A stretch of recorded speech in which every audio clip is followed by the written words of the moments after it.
예수를 믿기로 결단했다면 반드시 각오해야 하는 것 가운데 하나가 고난입니다. 왜냐하면 우리의 원수 마귀가 우는 사자와 같이 믿는 자들을 무너뜨리고 삼키려고 우리의 삶에 역사하기 때문입니다. 또 하나의 이유가 있다면 하나님의 역사와 그 열매에는 반드시 십자가 고난과 희생이 따르기 때문입니다. 여러분의 삶에 열매 맺기를 원하십니까? 고난이 없는 열매가 없어요. 당장 우리가 1년 동안 농사를 짓지만 여러분 가을철에 수확이 그냥 걷어지는 겁니까? 여러분 비바람을 맞아야 이 가을에 추수를 할 수 있는 거예요. 그러므로 우리 성도들에게 꼭 필요한 믿음이 있는데요, 그것은 바로 고난을 이겨내는 믿음입니다. 하나님은 우리가 하나님의 말씀대로 살고 또 믿음을 지키며 살아갈 때에 당하게 될 성도의 어려움을 너무너무 잘 아세요. 그럼에도 불구하고 그때 하나님의 방법은 고난을 면제시켜 주시는 게 아닙니다. 고난을 이기게 하신다는 사실이에요. 그 방법이 뭐냐 하면 우리의 눈을 열어서 하나님의 나라가 있음을 보게 하고 또 고난당한 성도의 마지막이 어떠한지를 보여주면서 더 큰 소망에 눈을 뜨게 함으로 고난을 이기게 하신다는 겁니다. 여러분 밭에 감추인 보화를 발견한 농부의 비유를 보시면 어떻습니까? 자기의 모든 재산을 팔아서 그 밭을 사는 거예요. 그 하나님 나라에 감추어진 보화의 가치를 발견하게 하셔서 지금의 삶의 고난을 이기게 하신다는 겁니다. 성령께서 요한에게도 동일하게 역사하셔요. 요한은 로마 제국의 핍박과 또 당시 여러 가지 사회적인 배경으로 인하여서 성도들이 처절하게 겪고 있는 고난을 지켜보았습니다. 그때 하나님께서 이 요한의 눈을 열어서 하늘을 보고 또 하나님을 보고 어린 양 되신 예수님을 보게 하십니다. 그리고 이어서 하나님의 심판에 대해서 또 보게 해주세요. 오늘 요한계시록 6장부터 18장까지가 요한계시록의 가장 많은 내용을 차지하고 있는데 그것의 핵심은 뭐냐면 하나님의 심판에 대한 내용입니다. 오늘 본문부터 7인 또 7나팔 7대접의 환상들이 계속해서 이어지는데요, 하나님께서 왜 요한에게 하나님의 심판에 대해서 보여주셨을까요? 믿음을 지키고 하나님의 말씀대로 살아갈 때에 고난이 오고 심지어 순교하는 일이 있더라도 두려워하지 말라는 것입니다. 분명하게 보라는 거예요. 이 세상이 전부가 아니고 영원한 하나님의 나라가 있다. 그리고 고난당한, 그렇게 믿음 지키고 말씀대로 살았던 성도들이 고난당하였을 때 그들의 나중이 어떻게 되는지를 보라는 거예요. 요한계시록 6장은 어린 양 예수님께서 하나님의 심판이 기록되어 있는 이 7개의 봉인으로 봉인된 이 두루마리의 인을 하나하나 떼는 장면이 기록이 되어 있습니다. 개략적으로 설명을 드리면 이제 1절부터 8절까지 첫 번째부터 네 번째 인을 떼는 장면이 기록이 되어 있는데 이 네 봉인이 떼어질 때에 똑같은 패턴의 환상이 나와요. 바로 말을 탄 자가 나옵니다. 첫 번째 봉인이 떼어지고 흰 말을 탄 사람이 나타나는데요, 여기에는 크게 세 가지 해석이 있는데 그 중에 가장 많은 지지를 받는 해석이 뭐냐면 십자가에서 그리스도에 의해 주도되었고 오순절에 시작된 복음의 승리적인 전파를 의미합니다. 복음이 온 세계와 열방 가운데 전파될 것을 의미하는 게 이 첫 번째 인을 뗐을 때 나타난 환상의 의미입니다. 두 번째 인이 떼어질 때는요, 붉은 말을 탄 사람이 나타나는데 그는 이 민족과 민족 사이에 전쟁을 일으키는 영을 상징합니다. 세 번째 인이 떼어질 때는 검은 말을 탄 사람이 나타나는데요, 그는 온 세상에 기근이 오게 만드는 영이에요. 그리고 네 번째 인이 떼어질 때는 청황색 말이 탄 사람이 나타나는데 청황색 말이 정확히 어떤 색인지는 잘 모르겠어요. 근데 그는 온 세상의 전쟁과 기근과 죽음과 짐승으로 세상 인구의 4분의 1을 죽이는 영이에요. 이제 이게 환상으로 보여졌기 때문에 정확하게 무엇을 말씀하시는 것인지는 여러 가지 해석이 있어서 우리가 정확하게 알 수는 없지만, 핵심적인 건 뭐냐면 전쟁, 또 기근, 전염병, 이 모든 것들이 하나님의 심판에 속해 있다는 것입니다. 하나님의 심판이 있다는 거예요. 그것은 지금도 우리가 그 심판의 흔적들을 세계 곳곳에서 보고 있죠. 그런데 중요한 것은 하나님의 심판이 언제 어떻게 일어날 것인가가 아니에요. 본문에도 이 심판이 몇 년도 몇 월 며칠에 어디에서부터 시작이 될 거다 이렇게 나와 있지 않아요. 최근에 우리 미래 세대들 사이에서 인도의 예언자가 되게 좀 이렇게 인기가 있다 그래요. 인도의 그 10대 예언자가 뭐 코로나도 예언했고 3차 세계대전도 예언했고 뭐 이런 예언들이 떠돈다는 이야기 들어보셨죠? 몰라요? 우리 미래 세대들은 주님만 바라보고 살아서 세상의 헛된 소문들에는 둔감하다 보니까 너무 감사한 일이죠. 그런데 성경에는요, 정확히 언제 어느 때에 하나님의 심판이 이렇게 진행될 안 나와 있어요. 그러니까 우리의 관심은 하나님께서 계시하지 않은 것에 관심을 가질 게 아니고 하나님이 계시하신 것에 우리가 관심을 가져야 되는데, 본문이 우리에게 말씀해 주는 건 뭐냐면 심판이 하나님께 속해 있다는 거예요. 많은 사람들이 지금이 종말인가, 이것이 종말인가, 종말의 때에 무슨 일이 일어날 것인가에 관심이 많지만, 요한계시록이 말씀하시는 가장 중요한 메시지는 그 심판을 도대체 누가 주관하고 있느냐 하는 거예요. 여러분, 심판은 두려운 것이죠. 그러나 예수를 믿는 성도들은 심판이 꼭 두려운 일이 아니라는 겁니다. 왜냐하면 그 심판의 주관자가 우리를 위해서 십자가에서 죽으신 어린 양 예수님이기 때문이에요. 요한계시록 6장을 읽어보면 알 수 있듯이 이 두루마리 봉인을 하나하나 떼시는 분이 예수님이십니다. 그리고 이 땅에 심판을 가져오는 영들에게 어떻게 또 어느 정도 이 땅을 심판하라고 기준을 정해주시는 분도 예수님이세요. 그러니까 우리의 주님 예수 그리스도께서 심판의 주관자이시기 때문에 저와 여러분이 심판을 무서워할 필요가 없다는 것입니다. 그러나 심판을 무서워하지 말아야 한다고 해서 심판이 없는 것처럼 살아서는 안 된다는 겁니다. 이걸 분명하게 아셔야 돼요. 심판을 두려워하지 말아야 한다고 해서 마치 심판이 없는 것처럼 살면 안 된다는 겁니다. 반드시 하나님의 심판은 있고 천국과 지옥이 있다는 거예요. 5번째 봉인이 떼어질 때에 순교자들이 큰 소리로 하나님께 탄원의 기도를 올려드리는데요, 순교자들의 탄원의 기도는 하나입니다. 하나님, 언제까지입니까? 언제쯤 우리의 피의 원한을 풀어주시렵니까? 이것이 지금 천국에서 하나님 앞에 순교했던 자들의 탄원의 기도라는 거예요. 근데 그때 하늘에서 대답이 들려와요. 11절에 보면 그들과 같이 죽임을 당하기로 되어 있는 사람의 수가 차기까지 아직도 더 쉬어야 한다는 말씀을 들었습니다. 자, 이 말씀을 잘못 해석할 수가 있는데요. 무슨 말이냐?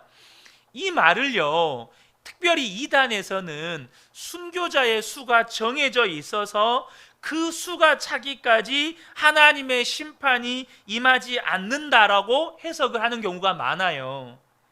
여러분, 이것은 순교자의 수가 차면 하나님이 심판하신다라는 의미가 아니고, 하나님의 나라가 완전히 이루어지기까지 여전히 성도들은 답답함과 또 고난과 안타까움 가운데 인내하며 살아야 한다는 뜻입니다. 그러므로 우리가 예수를 믿고 이 땅에서 살아갈 때에 하나님의 나라가 다시 완전히 이루어지기 전까지 어떻게 살아야 돼요? 고난 당할 것을 각오하고 살아야 한다는 겁니다. 더 중요한 사실은요, 그 고난보다 더욱더 강력한 하나님의 은혜의 역사가 있다는 거예요. 초대교회 성도들은 이 로마 제국으로부터 이루 말할 수 없는 핍박을 받았습니다. 온갖 고문은 말할 것도 없고 톱에 썰려서 죽기도 하고 콜로세움에 끌려가서 사자의 밥이 되어 죽기도 하고 십자가에 못 박혀 죽기도 하고 예수 믿는 것이 들통이 나면 재산을 몰수당하고 가족들끼리 생이별을 해야 되고 노예로 끌려가는 일들이 허다했어요. 하지만 300년이 지난 후에 로마는 기독교 박해국가에서 기독교 국가가 됩니다. 성도들의 고난이 분명히 있었지만 하나님의 역사는 훨씬 더 강력했다는 거예요. 그래서 초대교회 성도들은요, 세례를 받을 때 각오한 게 있어요. 그게 뭘까요? 고난 받을 것을 그들은 각오했어요. 로마서 8장 17절에 보면 자녀이면 또한 상속자 곧 하나님의 상속자요 그리스도와 함께한 상속자니 우리가 그와 함께 영광을 받기 위하여 고난도 함께 받아야 할 것이니라. 그래서 예수를 믿고 세례를 받는다는 것은 모든 것을 포기한다는 말이었기 때문에 그들은 세례를 받을 때 고난 받을 것을 각오했다는 겁니다. 그게 너무나도 당연한 것이었어요. 지금 북한에서 예수를 믿기로 결단한다는 건 뭔 말이죠? 걸리면 수용소로 끌려간다. 걸리면 죽는다. 이것을 각오한다는 의미예요. 우리도 마찬가지입니다. 우리가 믿음으로 세상을 살아가려고 할 때 그냥 적당히 세상과 타협하면서 살아야지, 그런 사람에게는 고난이 없어요. 하지만 내가 믿음으로 살리라, 말씀대로 살리라, 그렇게 각오할 때 우리가 반드시 각오하셔야 돼요. 무슨 말이죠? 나에게 고난이 있을 거다. 내가 사람들에게 무시당하고 조롱당할 것이다. 나는 여러 가지 어려움을 당할 것이다. 그걸 각오하셔야 한다는 거예요. 한국 교회가 성도들에게 이 점에 대해서 분명하게 가르치지 않았습니다. 그렇다 보니 한국 교회 안에 신앙이 왜곡되고 변질된 게 많아요. 그 대표적인 것이 바로 번영 신학입니다. 뭡니까? 예수 믿으면 복 받는다. 건강과 부와 명예도 믿음대로 이루어진다. 그러므로 믿음의 힘으로 큰 꿈을 꿔라. 이왕에 집도 큰 집을 꿈꾸고 차도 큰 차를 꿈꾸고 더 큰 포부를 가져라. 그것이 믿음이다. 그 결과 성도들 가운데 상당수는, 아니 너무나도 많은 성도들이 예수 믿고 복 받고 성공하는 것이 신앙생활이라고 생각을 해요. 이유가 뭡니까? 성경에서 말씀하신 대로 제대로 가르치지 않았기 때문입니다. 제가 최근에 저희 아내에게 자주 듣는 말이 당신 설교를 듣는 게 너무 힘들어, 이겁니다. 맨날 예수 믿으면 고난받는다, 예수 믿으면 죽어야 한다, 예수 믿는 건 죽는 것이다, 맨날 이런 설교만 하니까 당신 설교 듣고 있으면 죽었다고 이런 표현을 써요. 여러분, 예수 믿으면 복 받는다 이렇게 배우다 보니까 이제 뭐죠? 고난이 두려운 거예요. 예수 믿으면 잘 돼야 되는데 고난은 잘 되는 게 아니에요. 그래서 그 신앙대로라면 고난은 예수를 잘못 믿어서 온 거예요. 여러분, 분명히 아셔야 됩니다. 우리가 두려워해야 할 것은 고난이 아닙니다. 고난을 회피하고 편안하게 살다가 이 땅에서 잘 되기만을 바라면서 살다가 갑자기 하나님 앞에 서는 거예요. 그것이 정말 두려운 일이라는 겁니다. 12절부터 6번째 봉인이 떼어지는 순간이 기록이 되어 있습니다. 12절부터 14절인데요. 그 어린 양이 여섯째 봉인을 뗄 때에 나는 큰 지진이 일어나는 것을 보았습니다. 그리고 해는 검은 머리털로 짠 천과 같이 검게 되고 달은 온통 피와 같이 되고 하늘의 별들은 무화과 나무가 거센 바람에 흔들려서 설 익은 열매가 떨어지듯이 떨어졌습니다. 하늘은 두루마리가 말리듯이 사라지고 모든 산과 섬은 제자리에서 옮겨졌습니다. 요한은 생전에 듣도 보도 못한 자연재해를 환상으로 봅니다. 너무나 구체적이고 사실적으로 묘사가 되어 있기 때문에 충격적일 정도입니다. 아마 여러분, 저는 이것을 어떤 장면으로 묘사할 수 없지만 한 10여 년 전에 2012라는 영화가 나온 것이 있어요. 지구가 2012년에 멸망할 것이다라는 어떤 예언가의 예언을 모티브로 해서 지구 전체가 멸망한다는 소재로 이렇게 영화가 만들어진 적이 있거든요. 전 지구가 지진과 무슨 해일로 온 인류가 멸망하는 그런 내용의 영화입니다. 그런데 여러분, 인류의 마지막 때에 예수님이 다시 오실 때에 일어날 이 하나님의 심판 때 되어지는 현상은 아마 그것을 초월할 겁니다. 우리가 상상하지도 못했던 그런 전 우주적인 현상이 일어날 거예요. 그런데 요한이 보았던 환상은 예수님께서 이미 말씀하셨던 일입니다. 마가복음 13장 24절 26절에서 하신 말씀 그대로예요. 지진이 어느 정도 세기로 일어나면 모든 산과 섬들이 막 옮겨지죠. 막 대륙이 움직인대요. 그런 두렵고 무서운 일이 마지막 때에 일어난다는 거예요. 성경을 부정하는 사람들, 그러니까 하나님을 믿지 않는 사람들이 지금 지구적으로 일어나는 자연재해의 원인, 가장 큰 원인을 환경 파괴로 꼽습니다. 그래서 지구의 온도가 상승하고 엄청난 해일과 슈퍼 태풍이 막 불어 닥치고 이런 일들이 원인을 자연재해로 꼽아요. 그런데 그 과학자들도 이런 환경 파괴로 설명이 되지 않는 자연재해가 있는데 그게 뭐냐 하면 바로 지진입니다. 이거는 자연재해로 설명이 안 되는 거예요. 20세기에 들어서면서 그 지진과 발생의 빈도수는 과거 수백 년 동안 축적되어 온 지진의 발생 빈도수와 그 강도와는 비교할 수 없을 만큼 엄청난 숫자와 강력함을 자랑합니다.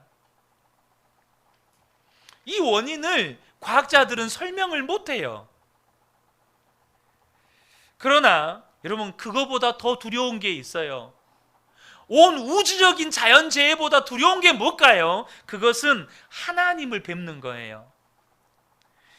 우리가 예수를 믿고 눈이 떠지게 된 게 바로 이것입니다. 하나님이 계시다는 거예요. 우리가 이 세상을 살다가 죽으면 끝나는 게 아니라는 겁니다.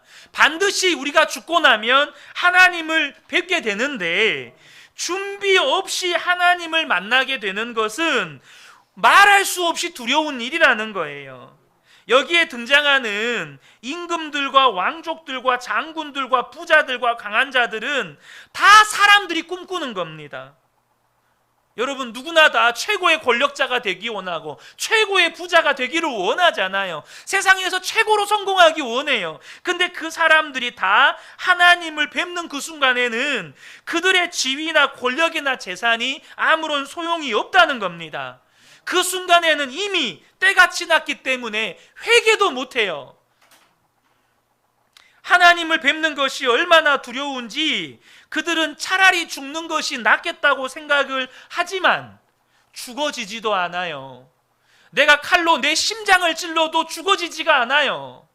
총으로 내 머리를 쏴도 죽어지지가 않습니다. 왜냐하면 예수님이 다시 오시는 그날에는 모든 죽음이 완전히 정복되기 때문이에요.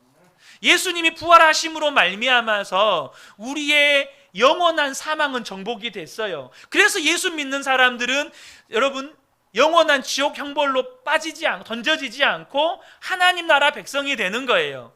근데 아직 정복되지 않은 죽음이 하나 남아있죠. 그게 뭐죠? 육체의 죽음이에요. 근데 예수님이 다시 오시는 그날에는 육체의 죽음이 정복이 돼요. 그래서 죽고 싶어도 죽어지지가 않아요. 근데 그 죽어지지 않는 것이 어떤 사람에게는 영원한 축복이지만 그 정복된 죽음이 어떤 사람에게는 영원한 절망이죠. 왜죠? 육체를 가지고 지옥불에 던져지기 때문이에요. 영원히 죽지 않으면서 영원히 고통을 받게 되는 거죠. 그것이 얼마나 두려운지 마지막 순간에 세상에서 성공했던 자들이 뭐라고 말합니까? 계시록 6장 15절 16절에 보면 동굴과 산의 바위들 틈에 숨어서 산과 바위를 향하여 이렇게 말하였습니다. 하나님 우리 위에 무너져 내려서 보좌에 앉으신 분의 얼굴과 어린 양의 진노로부터 우리를 숨겨다오. 그렇게 말하게 된다는 거예요. 그러므로 우리가 정말로 하나님을 믿고 하나님의 말씀대로 이 땅에서 살려고 하면 분명 어려움이 생기지만 그것은 실제 두려운 일이 아니라는 거예요. 우리가 정말로 두려워해야 할 것은 그런 어려움을 회피하면서 사는 거예요. 그런 고난 당할까봐 믿음으로 살지 못하고 하나님 말씀대로 살지 못하고 적당히 세상과 타협하면서 살면서 내가 예수 믿는다는 고백 하나도 제대로 못하다가 하나님 앞에 서는 거예요. 우리가 예수 믿고 하나님 앞에 예수 믿고 우리가 살다가 여러 가지 힘든 일을 겪잖아요. 예수 믿는 것 때문에 고난을 당해요. 그러다 보면 우리 안에 이런 생각이 듭니다. 나도 이제 좀 편하게 살고 싶다. 나도 다른 사람들처럼 저렇게 그냥 살고 싶다. 좀 적당히, 좀 편하게 할 말도 하고 싸울 때는 그냥 머리 잡고 싸우고 적당하게 타협도 하고 나도 좀 그렇게 살고 싶다. 근데요, 이게 어리석은 말이고 이게 두려운 말이라는 것을 아셔야 돼요. 왜냐하면 어느 인생도 편안한 인생이 없어요. 왜 그렇습니까? 우리가 예수를 믿는 순간 앞서도 말씀드린 것처럼 우리의 원수 마귀가 우는 사자처럼 한 사람이라도 더 믿는 자를 지옥에 데려가려고 발버둥 치고 있기 때문이에요. 도대체 어떤 인생이 그런 상황 가운데에서 편안하게 살 수 있습니까? 예수님이 오죽했으면 좁은 문으로 들어가라고 말씀하셨겠어요? 사람들은 다 편한 길 원합니다. 부모인지라 여러분 자녀들이 고난당하는 거 원치 않으시잖아요. 그럼에도 불구하고 여러분 우리 자녀들 고난당하지 않게 해주세요. 그런 기도는 하지 마세요. 그 기도는 하나님이 응답해 주실 수 없는 기도예요. 그것은 여러분 우리 자녀가 예수 적당히 믿고 적당히 세상과 타협하면서 살게 해주세요. 이 기도예요. 그러니까 하나님이 절대 응답해 주실 수 없는 기도가 바로 그 기도예요. 여러분, 왜 좁은 문으로 들어가야 합니까? 왜 예수님은 좁은 문으로 들어가라고 말씀하셨습니까? 그 결국을 보았기 때문이에요. 넓은 길을 가는 사람들의 마지막은 멸망이고 좁은 문으로 들어가는 자의 마지막이 하나님의 나라입니다. 이것을 알고 나면 사도 요한과 같이 이것을 분명하게 보고 나면 그 좁은 길로 가지 말라고 해도 그 길로 가요. 그 길로 가지 말라고 뜯어 말려도 가요. 이미 그런 사람들이 있어요. 눈이 열려서, 믿음의 눈이 열려서 하늘을 보고 또 하나님의 나라와 어린 양 예수를 보고 고난받은 성도들의 마지막에 받게 될 영광에 눈이 뜨이게 되면 누구나 다 그렇게 살고 싶어져요. 스데반 집사가 돌에 맞아 죽으면서도 자기를 향하여 돌을 던지는 자들을 위해서 기도하고 축복할 수 있었던 이유가 어디에 있습니까? 눈이 열려서 하늘이 보이고 예수 그리스도께서 일어서서 내려다보시면서 자기를 바라보고 있고 응원하고 계시는 게 보이는 거예요. 많은 사람들이 이 세상에서의 풍요한 삶을 동경합니다. 좋은 집, 좋은 차, 좋은 가족, 좋은 직장, 그리고 은퇴 후 노년에 취미 생활을 즐기면서 인생을 마무리하기를 바라죠. 아마 이곳에 계신 많은 분들이 그런 꿈을 꾸고 계시는지도 모르겠습니다. 그런데 여러분, 하나님 앞에 섰을 때요, 하나님 이것 좀 보세요. 제 집 좀 한번 봐보세요. 제 차 좀 한번 봐보세요. 주님, 제가 이번에 홀인원을 쳤지 않겠습니까? 여러분, 그렇게 말할 수 있는 사람은 없어요. 좋은 집 사고, 좋은 차 사고, 좋은 옷 입고, 사람들 앞에서 잘 산다는 소리 듣고 싶고, 편하게 취미생활 하면서 노후생활 하고 싶은 그런 꿈 가지고 계십니까? 여러분, 그게 얼마나 비극적인 인생인지 아셔야 돼요. 여러분, 그렇게 살다가 눈 떠보니 하나님 앞이에요.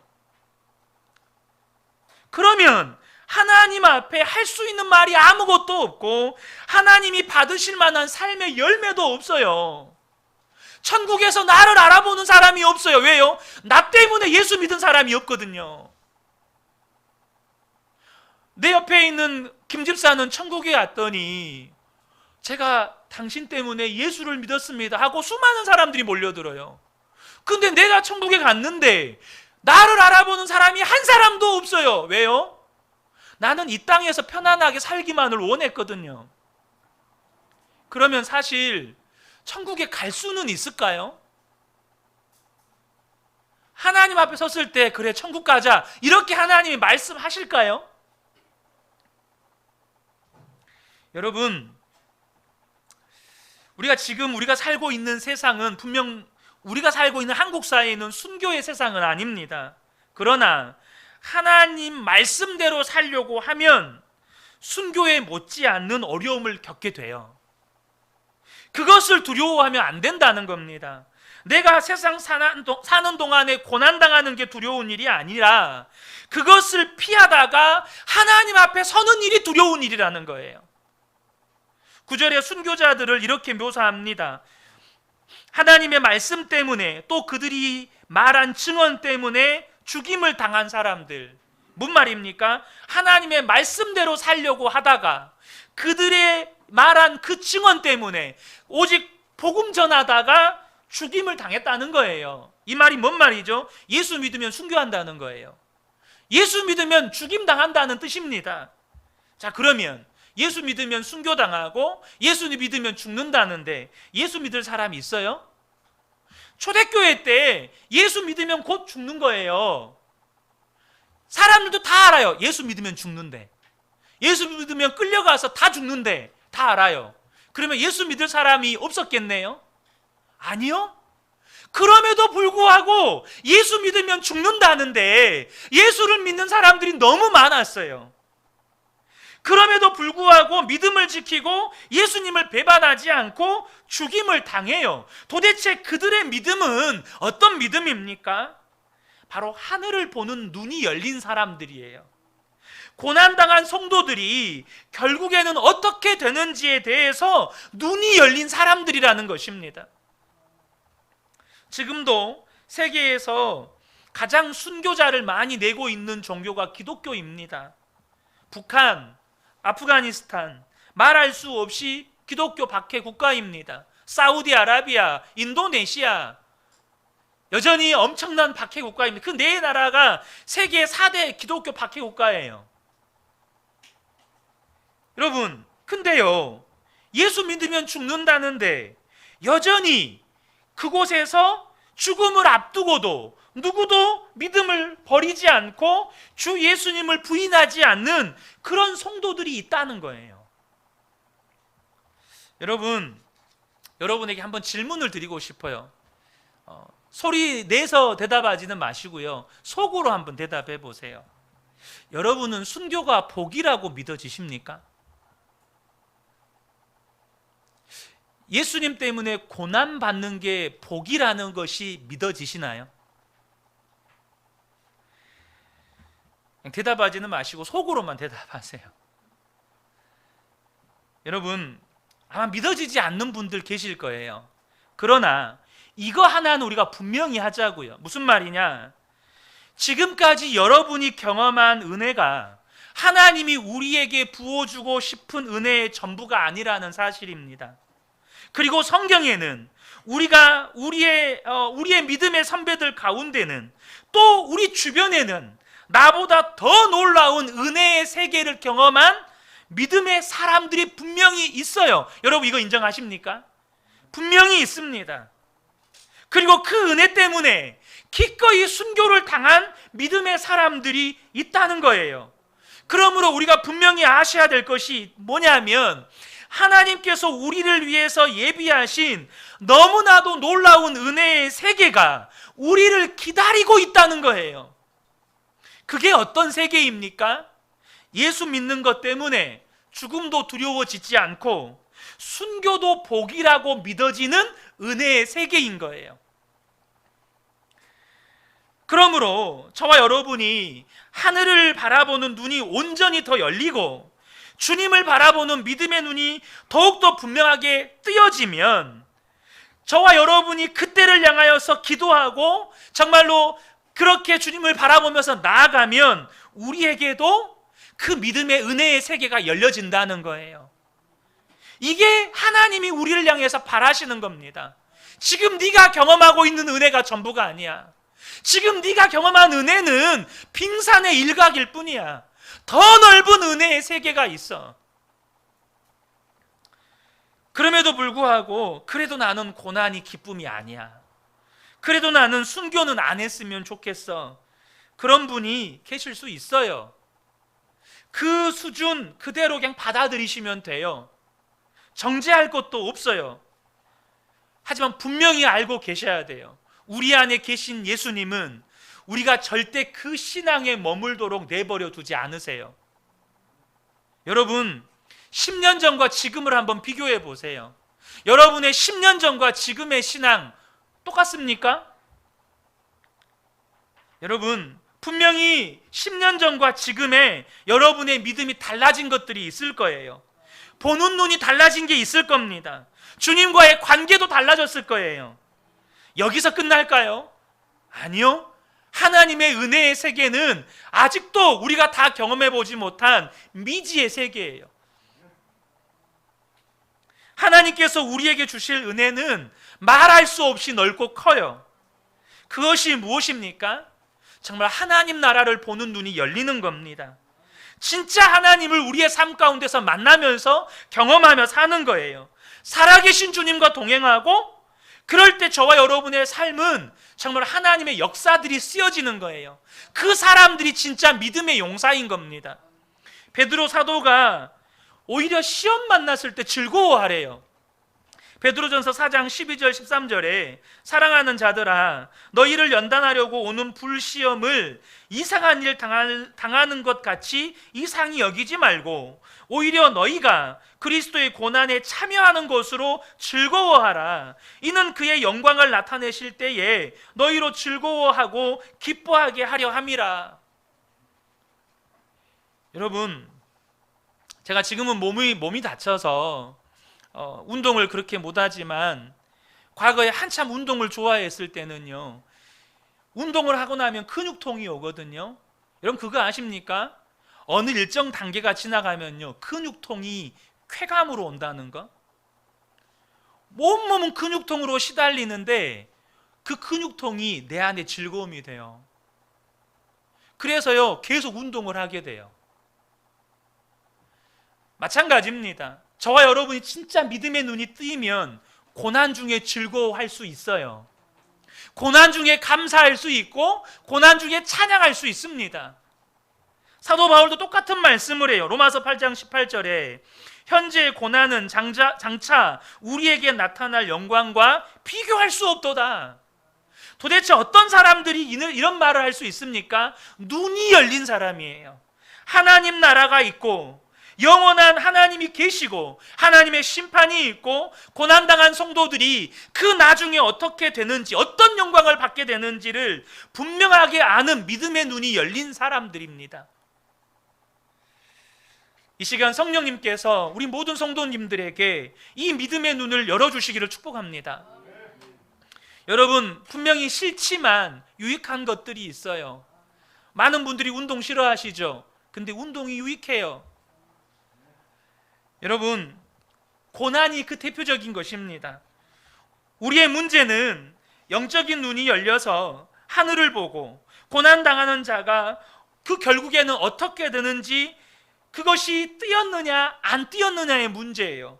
고난이냐 편안한 삶이냐의 문제가 아니라는 겁니다. 아프리카 케냐에서 사역하시는 선교사님이 쓰신 책이 있는데 그 책 제목이 우리의 이름은 모두 다 그리스도인입니다 라는 책입니다. 그 책에 어느 한 분의 이야기가 기록이 되어 있는데요, 어느 날 주일 예배를 드리는데 61세 되신 엘리자베스라고 하는 여성도님이 간증을 하셨다고 합니다. 그분은 정말 가난한 쓰레기 마을에서 손주들을 먹이고 살리는 지극히 가난한 분입니다. 그런데 그분이 자기를 소개하면서 이렇게 소개를 하셨대요. 내 이름은 엘리자베스가 아닙니다. 내 이름은 그리스도인입니다.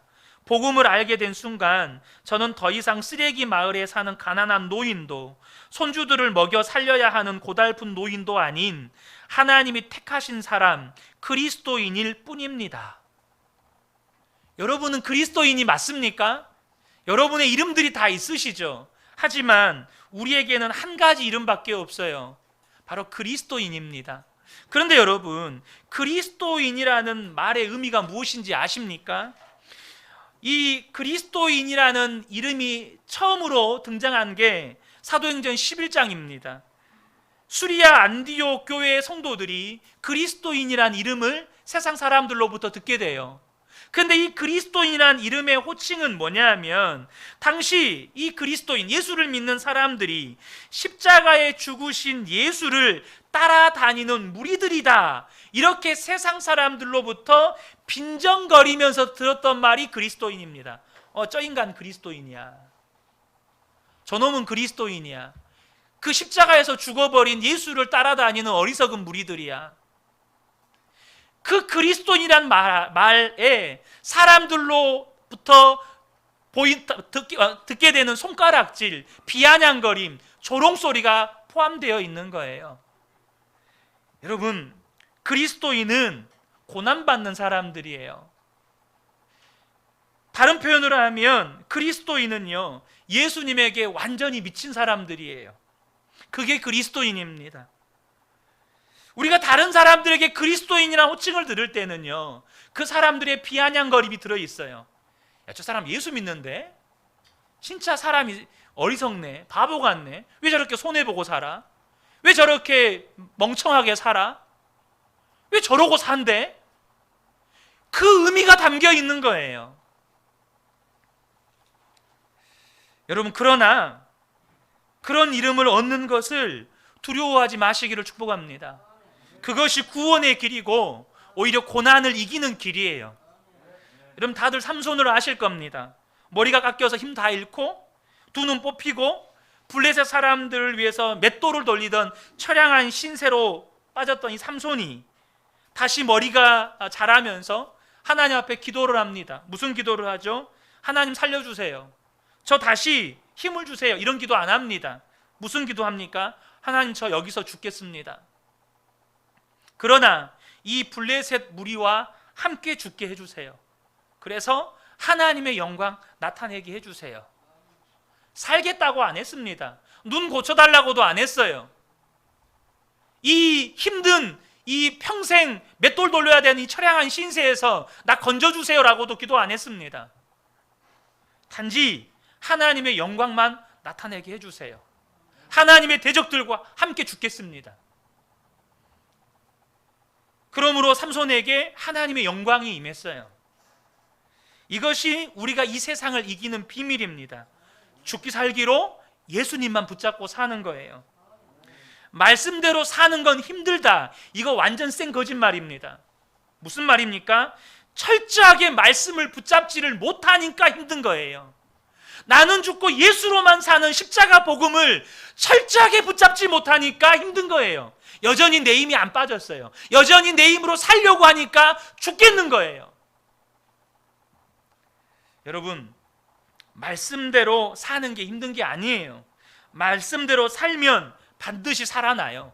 지난 시간에 잠깐 나누었던 일제강점기, 또 한국전쟁, 얼마나 끔찍하고 힘들었습니까? 지금 우리의 형편과 비교도 안 되죠. 그런데도 우리 믿음의 선조들은요, 오직 한 가지, 예수님만 붙잡고 일어났어요. 그리고 우리가 그 믿음의 유산을 물려받았어요. 지금 우리도 똑같습니다. 살 길은 오직 예수님만 붙잡는 거예요. 그러면 아무리 고난이 힘들고 어려운 일이 있을지라도 주님께서 저와 여러분의 눈을 열어서 하늘을 보게 하십니다. 하나님의 심판이 있음을 알게 하세요. 고난받는 성도들이 어떤 영광을 얻게 하는지도 알게 하십니다. 그래서 다시 힘을 얻게 하고 능히 그 어려운 시험과 고난을 이기게 하십니다. 핵심은 지금 나와 함께 계시는 주님을 바라보는, 그 하늘을 바라보는, 성도의, 고난받은 성도의 영광이 무엇인지를 아는 믿음의 눈이 열렸느냐 하는 겁니다. 우리 모든 성도님들에게 이 은혜의 축복이 충만하게 임하시기를 예수님의 이름으로 축복합니다. 아멘.